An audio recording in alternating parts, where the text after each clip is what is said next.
Hi guys.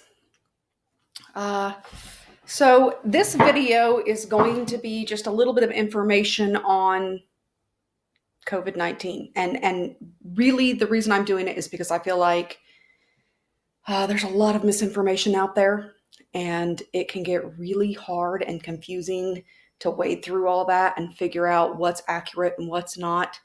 Um, so I'm going to spend a little bit of time making sure we're all on the same page and making sure we all know basically how to protect ourselves and how to make it to where we can spend some time in school and not get knocked back out again. So I'm going to talk real quick about why it is that I am doing this. And it's because I have a degree in science and I have a background in science. And I also have a background in professional research and I have a medical background. I've worked in the medical field and the pharmaceutical field and the veterinary field and all these sorts of things. And so I'm pretty good at reading science and figuring out what's true and what's not.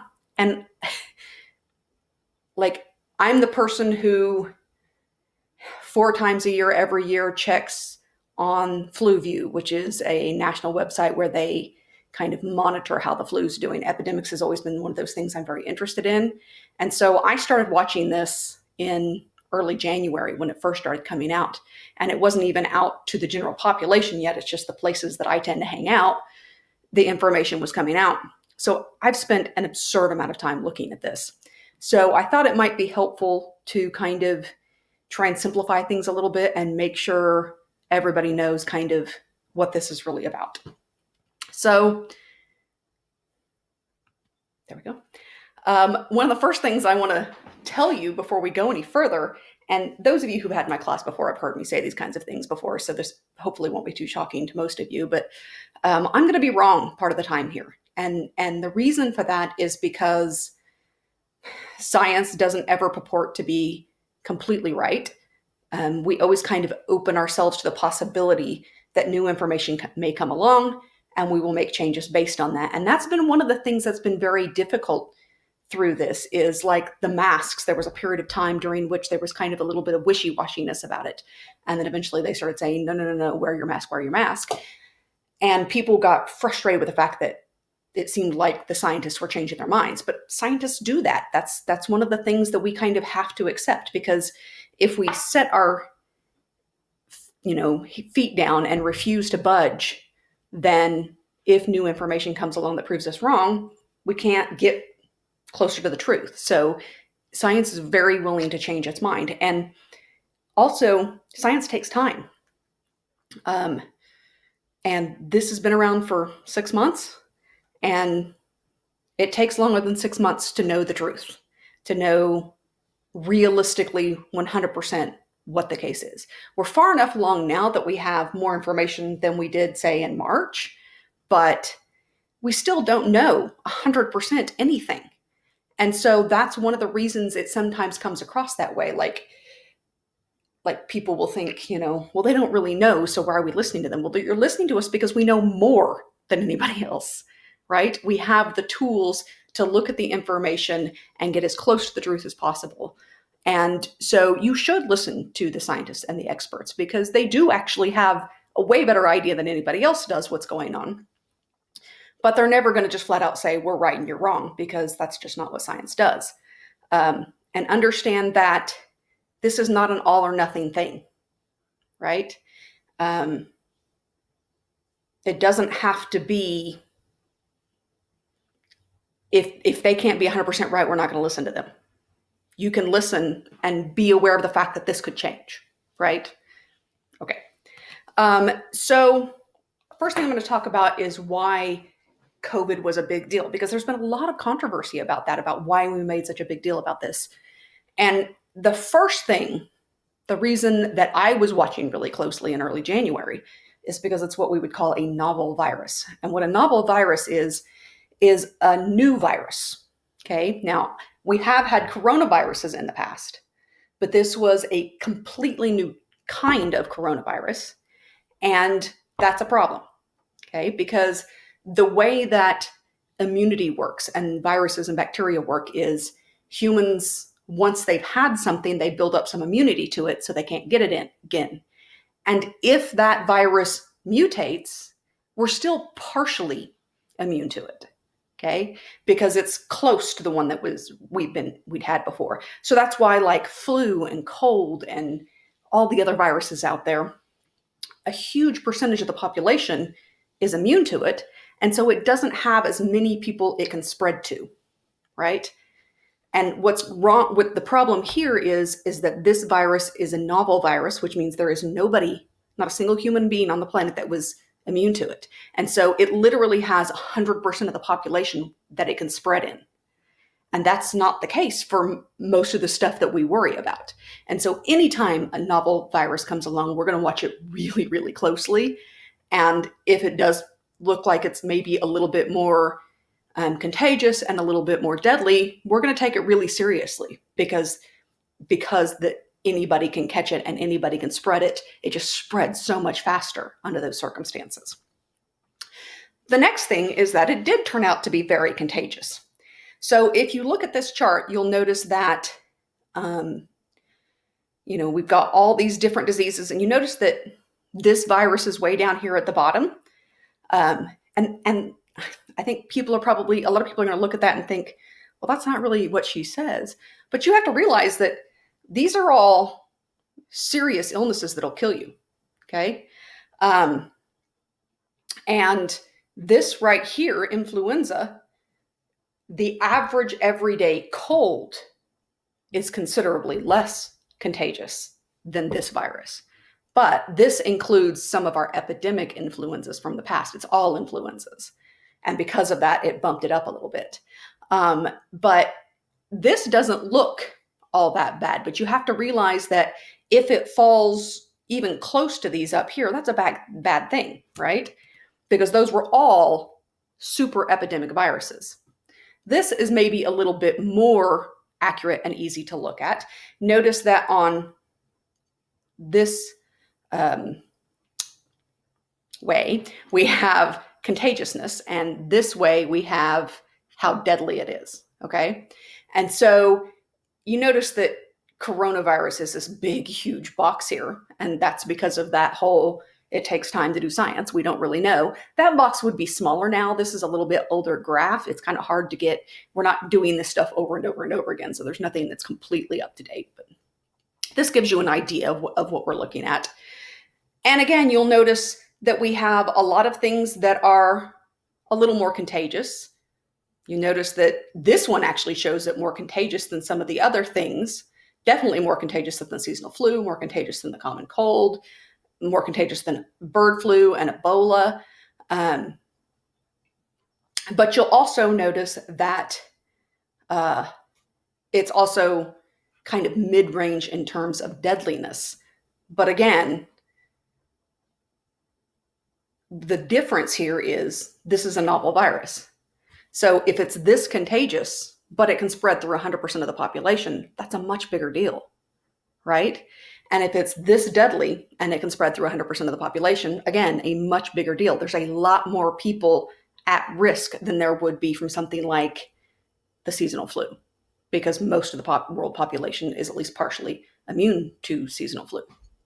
So it is moderately contagious and moderately deadly, except it's not. It's very contagious and very deadly because it's a novel virus. Okay? So why is it a big deal? Because it's a novel virus. Because another reason is because it's the first serious worldwide epidemic during the current time, which the difference of what's going on now is we have a couple of things. We have a lot more densely packed populations. And then also in addition to that, we have way more travel than we've ever had at any other time in the past. So like if the 1918 influenza, one of the reasons it is considered to be such a big deal is because it happened during a war. And why is a war different? Because people were all packed together in the war zone and because they were traveling way more than they normally would. And the current level of density in travel is a million times what it was for the war. So that is a big factor. There's also, you have to consider the fact that pretty much everybody that's alive today has never experienced a pandemic, right? Most pandemics have probably been that way, right? They don't come along more than once in a generation. So it's going to feel like a much bigger deal just because of the fact that it's the first worldwide pandemic in any of our lives. But those who were in my class last year heard me say it's not apocalyptic. And that's kind of where some of the confusion is coming in here, because a lot of us, our entire experience with pandemics is what we've seen in TV shows and movies. And so we're expecting the zombie apocalypse when we hear there's a pandemic. But that's just not realistic. That's not what pandemics are like, right? At least not medium level pandemics, right? So, but here's the thing. We can't let our standard of caring about something be, well, it's not an apocalypse, so we don't care, right? There's still a lot of people dying. And so your concern should be medium level, because it's a medium level risk. It's not an apocalypse. And a lot of people kind of have this viewpoint of there's not that many people dying, society's not collapsing, so I'm just going to go about my business. But that's not very realistic, okay? It is serious. We need to take it seriously. It's not an apocalypse. You don't need to freak out, but you do need to do something. And it shouldn't have been a big deal, is part of the problem. Some of the early hype that happened was because they were trying to prevent it from becoming a big deal, right? If we had taken it seriously and done what we were supposed to do, then it would have not been a big deal. It'd be mostly over by now, and we would be starting to go back to normal life, and we're close enough to a vaccine that it never probably would have been quite as big a deal as it ended up being. But the problem is Americans who expected it to be an apocalypse when it didn't, they either overreacted or underreacted. And so we didn't do what we were supposed to do. If we had just done what was needed, it would be mostly over. And that can still happen. That is still a possibility. That's not past the point of possible. So this is kind of what's going on in the world. Kind of gives you an idea of, us versus everybody else. And you see that we're in pretty bad shape. And really it is because we just didn't take it seriously enough. At least not everybody took it seriously enough. And we let it go too far. And in case that last one didn't make enough sense to you, here's another one.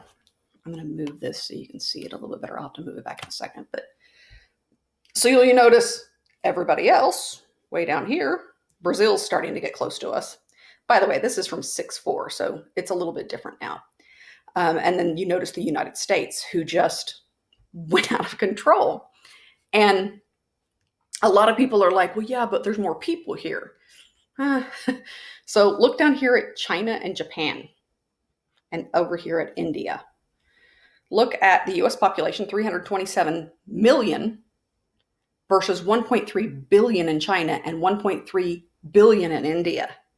Even Japan has less than we do. They only have 126 million. But look at Japan's density. They have 899 people per square mile, where we have 92 people per square mile. So they legitimately should have had a way worse time of it than we did. They were much closer to the epicenter of the outbreak, and they have a population density that's insane. But look at their numbers.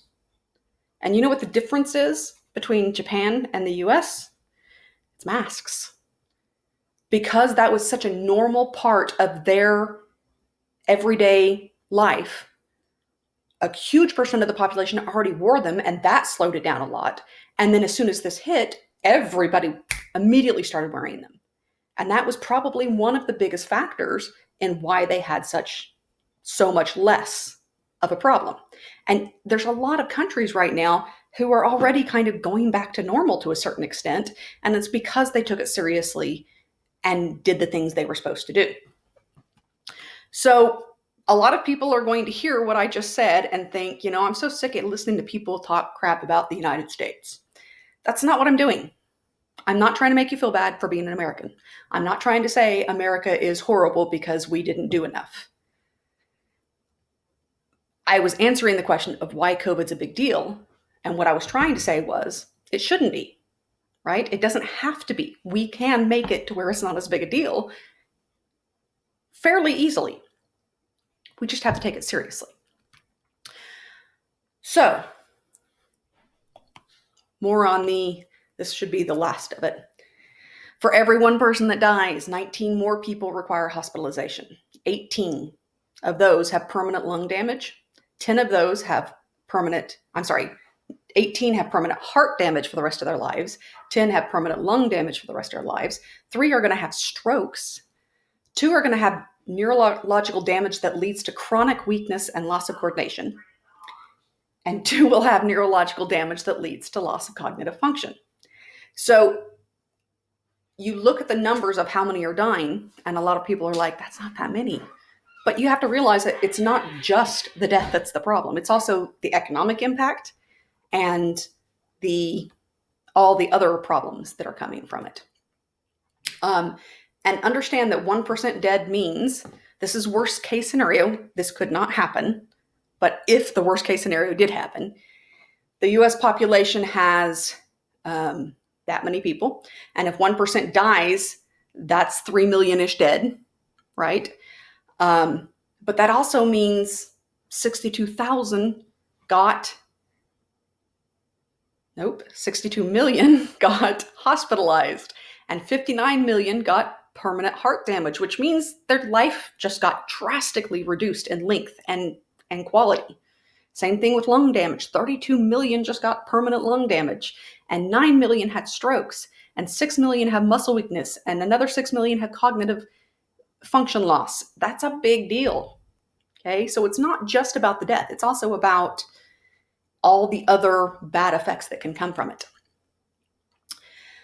But that can happen, and everybody's like, well, it's not going to be that bad. No, it's not going to be that bad. No, but everyone less than that is something we should shoot for. That's the point, right? Anything less than a massive percentage of our population having serious consequences to their life is something we should work for. If we get even close to that, shutdown economy damage will have been a walk in the park. So think about those numbers. If 60 million people have permanent heart damage, they're going to not be able to work, a lot of them. That is going to have way more impact on our economy than the shutdown did. That's what they've been saying since the front, is that if we let it go full tilt, that's going to have way more of an economic impact than shutting down will. So that's one of the things you have to consider too. Plus, just every life matters. I mean, that 1% death rate, that's enough for me. No one expects to end COVID with restrictions. That's also one of the big things that I hear a lot of, is people who seem to be of the opinion that, well, we can't stop it, so why bother, right? That's not what we're shooting for. We're not trying to end COVID. That was never a possibility, right? Once it becomes a worldwide epidemic or pandemic, it's going to be endemic in the population. There was never any doubt that was going to happen. We're not trying to stop it. We're just trying to reduce the death toll until we get to a vaccine. Don't forget how many extra die from preventable causes if hospitals overload. That's another thing that we talked about a lot, especially if you were in my class last year, was that if you get in this situation where the growth goes uncontrolled and the hospitals fill up, then you have people dying of things like diabetes and heart attacks, not from COVID, but because they couldn't get care at the hospital, and because they're not going to the hospital to get care, they die. So there is, if you look at the numbers of normal deaths in any area in the world right now, compared to what the deaths are right now, the numbers are way higher than even the COVID numbers, partially because of unreported COVID deaths, but mostly because of people who aren't going to the doctor who should have. So you also have that as an added factor. Okay, last thing I'm going to say on the topic of why we should care about this is, if you are a person who thinks that this is all overblown and it's ridiculous and we shouldn't be worrying about any of this. This is what I want you to think about for a second. If you're right and we do what I want, which is to take this all seriously, then what happens? You have to wear a piece of cloth on your face. That's kind of annoying. And you're going to see a few less friends every month. Kind of annoying. Your hands may get dry from washing them so often. But if I'm right and we do what you want, which is nothing, then people die. If you're looking at the cost-benefit analysis here, to me, it's really obvious which way we should go. Okay. So addressing the people who say you do not have the right to not wear a mask, or people who say that, you're infringing on my rights by making me wear a mask. It's really important that you understand that right doesn't exist. There is no right to not wear a mask. That's ridiculous. If you want to end the ability for our government to restrict rules against certain kinds of dress requirements, well then, let me see here. No, I'm just kidding. I'm not going to do that. Seriously though, people are going to be walking around naked. People are not, that's ridiculous. We can make you use a seatbelt in a car. We can make you keep a shirt on in public. We can definitely make you wear a mask. So that right doesn't really exist. Okay. And here's the biggest thing. It doesn't have to be all or nothing.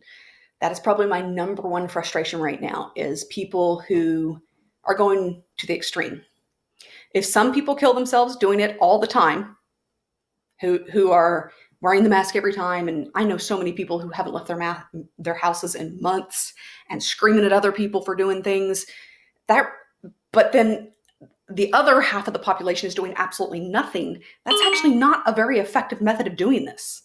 Okay? It's much, much better if everyone does at least something. Okay? Something is definitely better than nothing.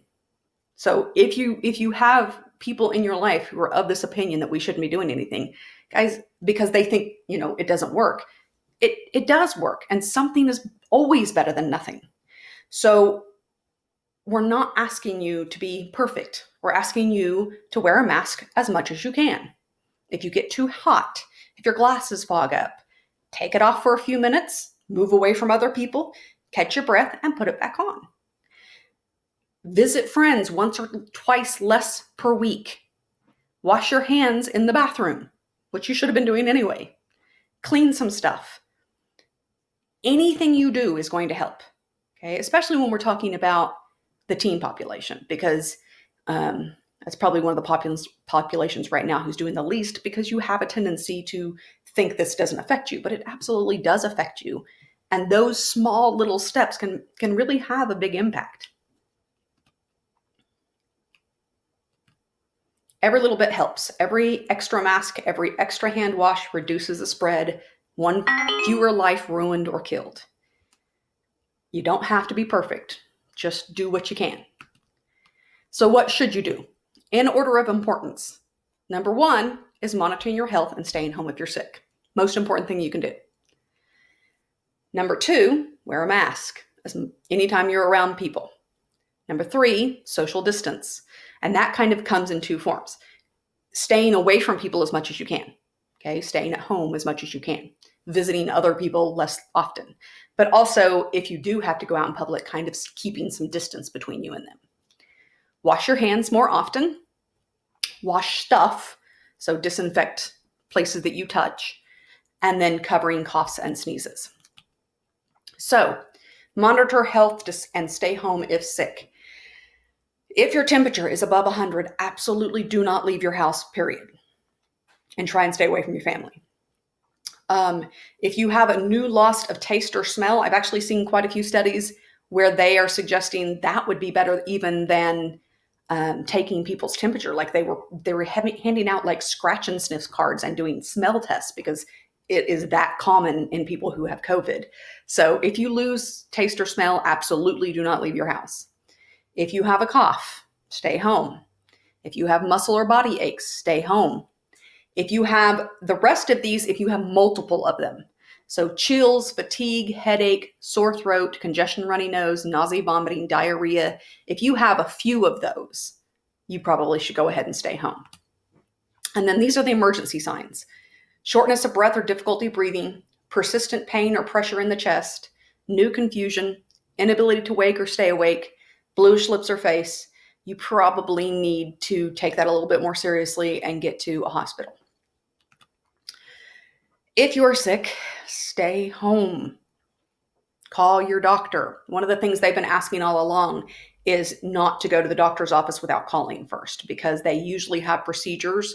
And like in our area, a lot of them have one specific doctor's office that's handling potential COVID cases, and the other ones are trying to stay clean. So call your doctor and ask what they want you to do. Okay. They may want you to come in and get tested.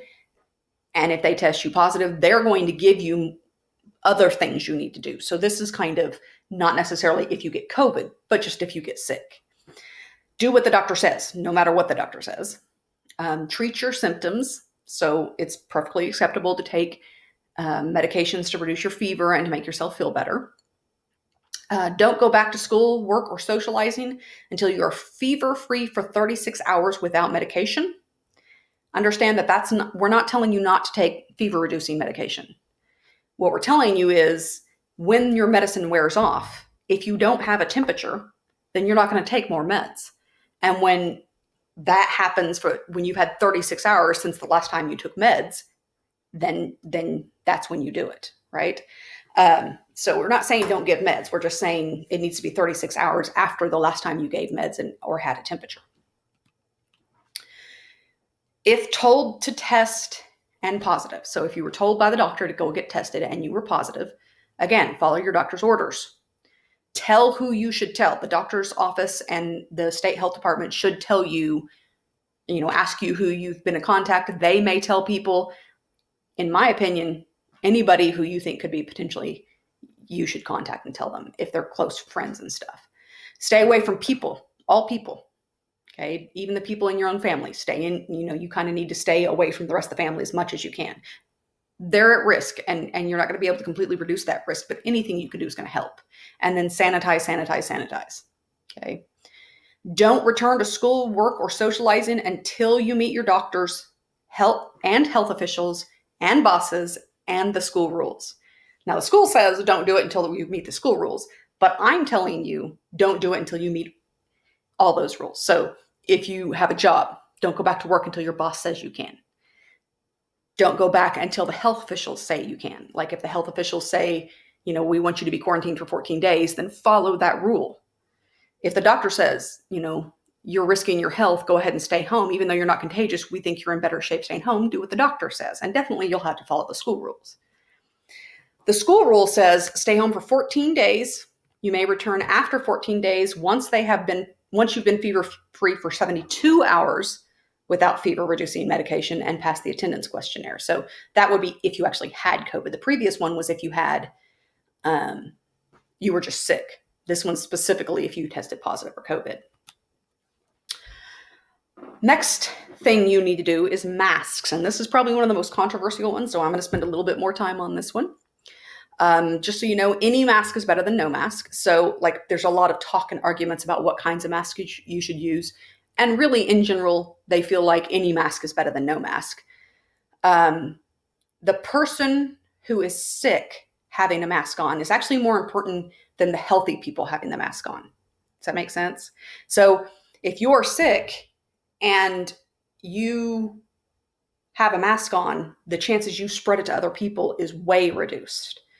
If you're healthy and there's somebody else who has it around you, you have a mask on and they don't, you do have a reduction. It's just not quite as much as if they had one on. And it's really important to understand you don't know if you're healthy.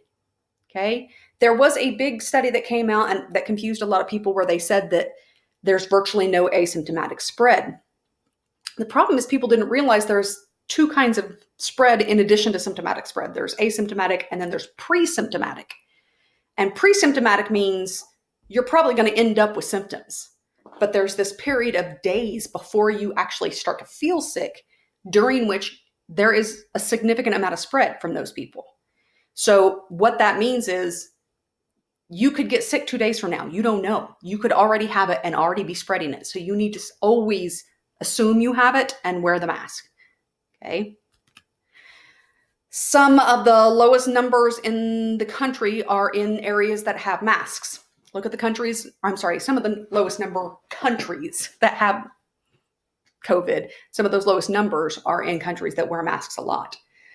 Story of a single hairdresser, one person who was positive and had symptoms. They were coughing and sneezing, and she cut the hair of 156 people before she finally quit. She wore a mask, and every one of those 156 people wore a mask, and exactly 0 people caught it from her. Masks work, okay? And I'm going to go ahead and just show you this. If anybody's interested in this information and wants to actually look at it, let me know, and I'll send you this link. These are studies, and there's 70 of them. This is just a random 70 sets of studies that all prove that wearing a mask is effective in preventing the spread of illness, and specifically COVID as well. So if anybody's interested in that, they want to look at it closer, come ask. Also, you should know that wearing a mask reduces your chance of getting the infection by 65%. So if you're the person who's not sick and you're just trying to protect yourself from getting it, 65% less chance just by wearing a mask. COVID particles are 0.125 microns big, and oxygen is 0.0005 microns big. So people who say that masks don't work and yet say that they can't wear them because they can't breathe, that's absurd, right? If the oxygen can't get through it, the COVID can't. And just so you know, the oxygen can get through it. Lots of proofs that says that nobody really can't breathe. That is anxiety, okay? I feel that way sometimes. I get anxious and feel like I can't breathe. But I just have to tell myself, that's ridiculous. Oxygen's 0.0005 microns high. There is no evidence. There's actually videos online where you can see of doctors with masks on, and they have pulse ox on their finger. Their oxygen doesn't go down at all. It does not have an effect on your oxygen. The National Lung Association, that's not what it's called, but it was one of those. They basically said there isn't anybody at all who has a medical reason not to wear a mask, period. It doesn't matter if you have asthma. It doesn't matter if you have COPD. It's not going to have that big of an effect on your ability to breathe. It probably wouldn't have any. And you're at so much higher risk that you even more than the average person should be wearing it. So if you start to feel like you can't breathe, just tell yourself that it's anxiety, that it's not real. Stay calm, slow down your breaths, take a step away from people, uncover your face for a second, talk yourself into it. That it's just panic. There are no medical exceptions. The entire medical and science agree there are no medical exceptions. Okay, there are a couple of situations that are completely psychological, not medical, during which they say those people might be an exception, but they're very rare. The vast majority of people need to wear a mask. Any mask works. Definitely the more layers in your mask is better. Putting a filter in is better. They really prefer you not use the N95 and other medical types of masks because the supply is still low. There are still lots of hospitals in the country where they're reusing masks multiple times because they don't have enough. So please don't go out and buy N95 masks. The medical community needs them. Wash it frequently. It's really in your best interest to have multiple masks so you can wash them periodically. And it has to cover your nose. Don't touch the inside of the mask. Hold on just a second. I'm going to go get a mask. I did that and then I...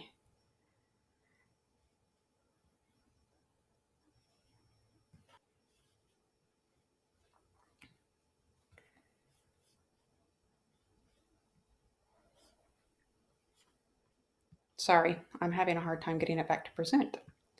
Okay. So first off, don't touch this inside part with your fingers at all. Okay. When you don't have it on, keep it folded in half to keep that part protected. And, when you put it on and off, touch only the ear loops, or if you have ties, the ties. Try not to touch the actual mask itself. Okay. Now I know that's absurd that we're going to touch it some, but that's why I said try. Okay. So when you put it on, then you want to, I'll take that off so you can hear me. You want to only touch the ties. And when you take it off, you want to only touch the ties. If it is a gaiter, which is the all the way around type ones, the suggestion is to maybe use like a permanent marker and put marks where you're going to grab a hold of it, because it's almost impossible to pull those up without putting your finger inside. And you don't want to put your finger inside the part that's going to be over your face. So you might put some marks so that to remind yourself to just grab that part to pull it up. If possible, wash your hands or sanitize your hands before removing the mask. Because if you've been at someplace like the grocery store and you've been touching stuff, you could potentially have it on your hands. And then when you go to take it off, your hands are near your face. So try not to, try to wash your hands before you take it off if you can, or at least sanitize, and avoid touching your face. And I mean that always 100% of the time. Try to avoid touching your face. It's not actually possible to completely avoid it, but just try and keep that in mind as much as you can. And then again, close the mask when you're not wearing it to protect the inside. This is a big problem for me, so I figured I would address it. It says, but my glasses fog up. Mine do too. So here are some suggestions for ways to deal with that. The first is to seal the mask to your nose. First off, you really want a mask that has, mine doesn't, but I actually bought some extra ones. I have some if you need one. The little wires in there so that you can pinch it to your nose. And that makes it to where it seals a little bit better. But another suggestion is to use double-sided tape. You can go get the stuff that's specifically meant for skin, but they say that any double-sided tape will work. And they say that a lot of the surgeons and stuff, that's what they do. They use double-sided tape and it seals it a little bit better so the air can't come up there. I've also heard to fold up a piece of tissue and stick it across the bridge of your nose, and the tissue will catch the moisture before it gets through. Another suggestion, this is probably the most common one I see out there, is to take your glasses off and mix some Dawn dish soap into some water and swish your glasses around in that, and don't dry them off. Just set them out and let them air dry, and it leaves this thin film on the glasses and supposedly keeps it from fogging. I haven't tried it yet, so I can't guarantee it works, but that's what they say to do. If you have coated glasses, you might want to check with a professional first to make sure it's not going to affect the coating on your glasses. There's also products out there meant specifically for this. The one we have at my house is Frog Spit. We use it for our goggles for the pool, but there's lots of them out there that you can put on that will help with that. Okay, the next thing you should do is social distancing. As much as possible, stay home. If you just don't feel like you can do that, then at least reduce the number of times you go see people and reduce the number of people in a group. So if you are out, if you have to go out, stay 6 feet away from others as much as you possibly can. You also kind of want to avoid being face to face with people. So if you can't get 6 feet away from people, try and make it to where there's nobody breathing in your direction, because literally that's what it comes from, is the breath coming out of their face. If you're within 6 feet of them, if it hits you, you could catch it. So, as much as possible, don't be face to face with people. Try and stay 6 feet away. If there is yelling or singing or something that would kind of cause spitting and really forceful exhalations like that, you kind of want to completely stay away from that. That's probably one of the most dangerous things. No large groups at all. Don't go to large events. They shouldn't even be happening right now. Stay away from them. And if you are going to hang out with friends, the fewer friends you possibly can, the better, the safer it is. Also, avoid unnecessary medical appointments. Understand that I'm not saying avoid medical appointments. I'm saying unnecessary medical appointments. So if you're sick, go to the doctor. But if you're going in for a well check, that I wouldn't be doing that right now personally, because that's where sick people go. The people with COVID, chances are they've been in a doctor's office at some point. So as much as possible, avoid the doctor's office if it's not necessary. The next step is to wash your hands. Warm water is better than cold water, but cold water's fine. It's the evidence on that one is kind of half and half. Half of them say it doesn't matter, half of them say it does. So if you can use warm water, great, but if you can't, that doesn't mean you shouldn't wash your hands. You still should do it. Soap is absolutely necessary. Okay. Scrub all sides of your fingers. So when I'm washing my hands, I literally do this and scrub all the way around my fingers, under your nails, the sides of your hands, okay, the back of your hand. One of the things a lot of people miss is the back of their hands, and even up into your wrists, okay? The order needs to be water, then soap. A lot of people skip the getting their hands wet first.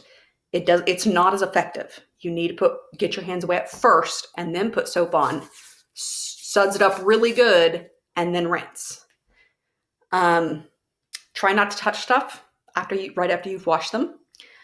The time they recommend about how long it takes to sing the happy birthday song. I would recommend doing it in your head because people think you're crazy if you sing it out loud in the bathroom, but you do you. Believe it or not, air dryers are not safer. A lot of people have the idea that air dryers are safer. They're really not. The evidence does not support that. So you're really better off using a towel. When to wash. First off, as often as you possibly can. Understand that hand washing isn't as important as masks and social distancing. And there's a reason for that. Early on, we thought that it spread through touching contaminated surfaces. Like you would breathe and it would be on the surface. You would touch that surface and you would catch it. Now we know that's not as big a spread source as the breathing. And so this isn't as big a deal as wearing a mask, but just because it's not as big a deal doesn't mean it's not a big deal, right? It's still a potential source. You do still need to wash your hands frequently. So as often as you possibly can, wash your hands. Here is the CDC's recommendations. Before, during, and after preparing food, before eating food, before and after caring for someone at home who is sick with vomiting or diarrhea, before and after treating a cut or wound, after using the toilet, after changing diapers or cleaning up a child who has used the toilet, after blowing your nose, coughing, or sneezing, after touching an animal feed or animal waste, after handling pet food or pet treats, after touching garbage, and I would say also right now, in addition to that, after going to the grocery store, after going out in public someplace where you could have come in contact with fomites from other people. I'm planning on having soap at all the sinks in my classroom. So if you're in between classes and you want to wash your hands real quick and the bathroom's full, you're more than welcome to walk in my room to any one of the sinks and wash your hands real quick. If you can't wash, sanitize, but also in between washes. So in general, we don't want you to use sanitizer instead of washing your hands. If you can't wash your hands, sanitizer's fine. But we don't want you to replace washing your hands with sanitizer. But also use the sanitizer in between washes and you're cleaning up and reducing your risk even more. Important to understand that it has to air dry. You can't put the sanitizer off and then pick up a towel and wipe off what you just did. That won't work. They have to air dry. And make sure you try and hit all the same places that we talked about for washing. Cleaning. So in my classroom, you are going to be expected to clean your station before you leave class every day, every single hour. So there'll be wipes sitting out. And before you do it, I want you to stop and take a second and ask yourself, what have I touched since I've been in here? When you walked up, you probably pulled your chair back. You touched the back of the chair. You touched the top of the desk, but you may have touched the sides and the undersides of the desk as well. So try and think about what you've touched. Get a wipe down those areas. Probably one of the biggest mistakes people make is that they don't understand that in order for a sanitizer to work, it has to stay wet for a specific length of time. So if you wipe it down and then grab a paper towel and dry it off, you didn't do any good. It has to stay wet. So the wetter you can get it, and then just walk away and let it air dry on its own. Read the instructions because they'll tell you how long it needs to stay wet to be effective. Do it often. You should be doing this in your home and your car and places like that. Probably, again, not as important as, say, wearing a mask or social distancing, because we now know that we don't think it's as big a source. But understand, remember I said, we don't know for sure. We could be wrong about that. So that's why you really want to protect yourself. If you're going to cough or sneeze or yell or sing, try and cover your face in order to prevent the air from getting maybe as far out into the room. Obviously, we would prefer the arm method, because if you do it on your hands and then touch stuff, you're spreading it anyway. But if all else fails, hands better than nothing. We just want to kind of reduce the spread in the room. And then wash whatever it was before doing anything else. No one expects you to do all of this 100% of the time. Nobody expects that. If everyone does as much as they can, it will help a lot. Okay? So let's talk about what you need to be worried about. What are your risks? Okay, so if you're a higher risk, which would mean you have cardiovascular issues, you are diabetic, you're overweight, or you have a chronic illness, or several other things, then you are more likely than other teenagers to become seriously ill or die, but you're less likely than an adult who's high risk. Okay, you're potentially even less likely than an adult who's not high risk. So you do need to take more precautions than the average population, but it's not something to obsess over, okay? All teens are way less likely to get seriously ill or die. Way less likely. That doesn't mean it's not possible. It just means it's less likely. And by less likely, I mean less likely than the rest of the population. There are some studies out there that are disagreeing with that now, but what they're really disagreeing with is who's less likely to catch it. Teenagers are becoming a big vector in a lot of areas, but those people are still not dying. Okay, there are a few things that can get you with COVID if you're young, but it's rare that it's going to become serious for you. But you have the same risk as an adult to spread it. That's really important to understand. Just because you're probably not going to get sick and die doesn't mean you can't still spread it to others. And you could be a big source of spread for the whole community. So it's really important that you still take it seriously. But you don't need to be super worried about it, okay? You don't need to worry about whether or not you're going to give it to somebody you love. You don't need to worry about that. Just take the precautions. That's all we're asking you to do. Don't worry. Do what you can to reduce the risk. Since risk of serious illness is already low, anything you do helps, okay? Don't worry about your family. Nobody expects you to be hero, right? Just not a higher risk. We're not asking you to be heroes and lock yourself in a room somewhere. We're asking you to not be a bigger source of risk. Okay, so all you got to do is just something.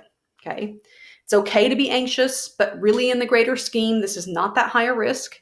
We are trying to reduce Newkirk's total count, Oklahoma's total count, the United States total count.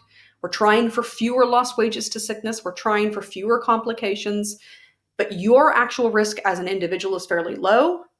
But that does not excuse you from being responsible and doing the right thing and helping to reduce the numbers. So again, be in the medium, be in the middle. Don't have to be at an extreme. That's it. Hope this helped. If you have any questions, if you're in my class, you can ask me. If you happen to be watching this in another class, then you can ask your teacher.